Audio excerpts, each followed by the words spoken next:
राकेश जी बताइए, आम आदमी पार्टी के नेता भी जानते हैं उसका परिणाम क्या होगा। यशवंत जी ने कहा बिल्कुल लगता भी है सबको, लेकिन उसके बावजूद ये हो रहा है।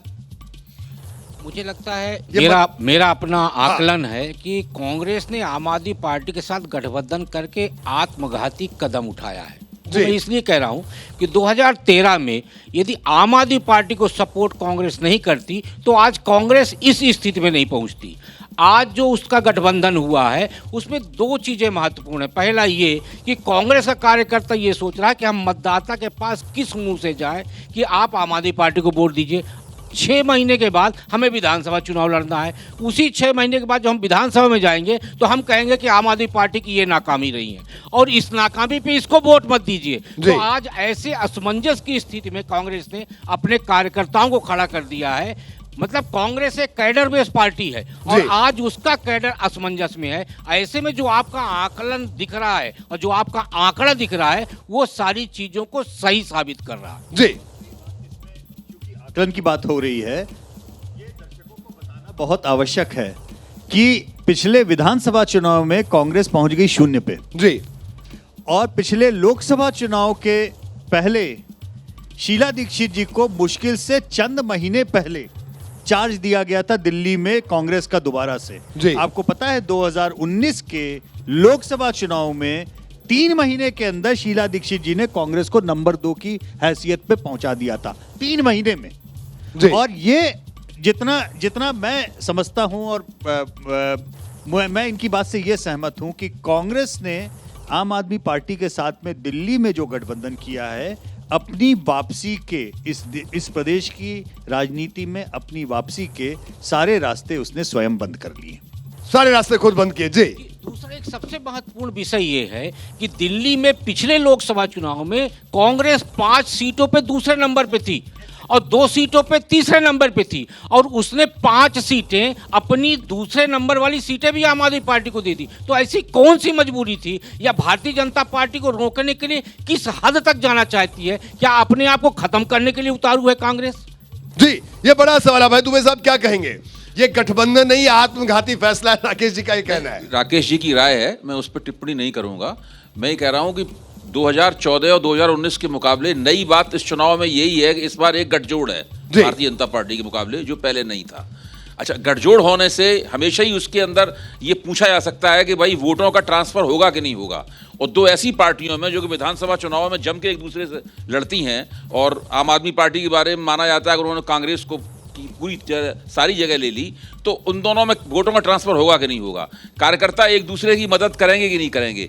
एक वोट कम से कम ऐसा है जो अच्छी तरीके से पोलराइज होगा, वो है अल्पसंख्यक वोट, जो कि पिछले दोनों चुनावों में बिखरता रहा है। तो एक तो इस गठजोड़ को उसका फायदा होगा अल्पसंख्यक वोट के पोलराइज होने का, और फिर दोनों के बीच में जितनी अच्छी केमिस्ट्री होगी, जितना अच्छा लेन देन होगा, उतना इस गठजोड़ को फायदा होगा। नतीजा क्या होगा ये तो बाद में पता चलेगा, लेकिन ये गठजोड़ अगर ठीक से चला तो ये पहले के मुकाबले बेहतर टक्कर दे सकता है। बेहतर टक्कर दे सकता है। भाई दुबे जी कह, मैं आपके पास आऊंगा। जी विजय, आप बताइए। देखिए, गठबंधन को लेकर जितनी बात हो रही है, एक तो यह है कि जो राकेश जी ने कहा कि कांग्रेस का कार्यकर्ता या आम आदमी पार्टी का कार्यकर्ता सोचता है कि वो किस मुंह से जाएगा। जी, मेरा सवाल यह है कि क्या वो जा रहा है कांग्रेस का कार्यकर्ता आम आदमी पार्टी के कैंडिडेट को जिताने के लिए? अभी तो ये भी सवाल होगा सर, क्या वो कैंडिडेट जा रहे हैं के लिए जा रहा है? पहली बात जी सर, अभी तो चुनाव एक प्रतिक्रिया इनकी ले लेते हैं क्योंकि सवाल आपके जहन में ये प्रश्न आ गया।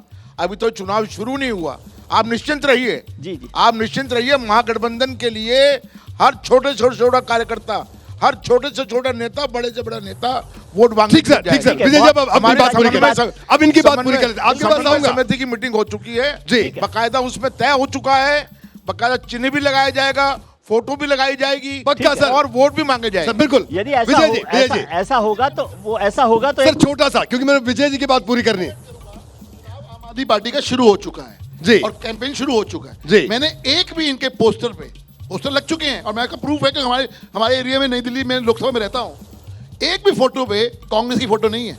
एक भी आम आदमी पार्टी की एक भी यार राजनीतिक आदमी हो तो आऊंगा मैं आपके पास आऊंगा। विजय जी, आप बात पूरी करिए। गुप्ता जी की बात मान लूं तो वो एक मजबूत मुकाबला दे सकती है। गुप्ता जी, यदि गुप्ता जी और आदिल साहब मिलकर यदि वो लड़ाई लड़ेंगे तो एक मजबूत मुकाबला को खड़ा कर सकते हैं और अल्पसंख्यक वोट का पोलराइजेशन एक तरफ से एक गठबंधन के लिए हो सकता है। दूसरे बिल्कुल ठीक है। दूसरी बात है कि जो बात बार बार हो रही है कि ये प्रधानमंत्री जी के लिए चुनाव हो रहा है, नरेंद्र मोदी के लिए और उसके सपोर्ट में। मैं दूसरी बात कर रहा हूँ कि प्रधानमंत्री के मुकाबले में कौन है या नहीं है, उससे बड़ी बात है कि क्या ये चुनाव विपक्षी गठबंधन इसलिए कर रहा है कि इस प्रधानमंत्री को बदलना है, और क्या देश में ये माहौल है कि हर हाल में नरेंद्र मोदी को बदलना है। अगर ये चुनाव इस पर हो रहा है तो इसके नतीजे दूसरे हो सकते हैं, अगर नहीं हो रहा है तो फिर ये सब जो हम एक्सरसाइज कर रहे हैं उसका कोई मायने नहीं है। जैसे ही घड़ी का काटा दोपहर 2:30 पे आए, बबीता जी का दिल सास बहू साजिश के लिए मचल जाए।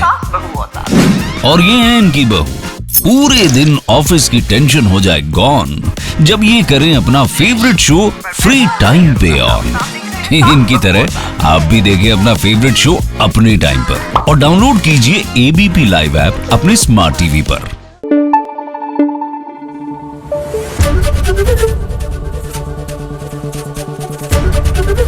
एबीपी न्यूज आपको रखे आगे।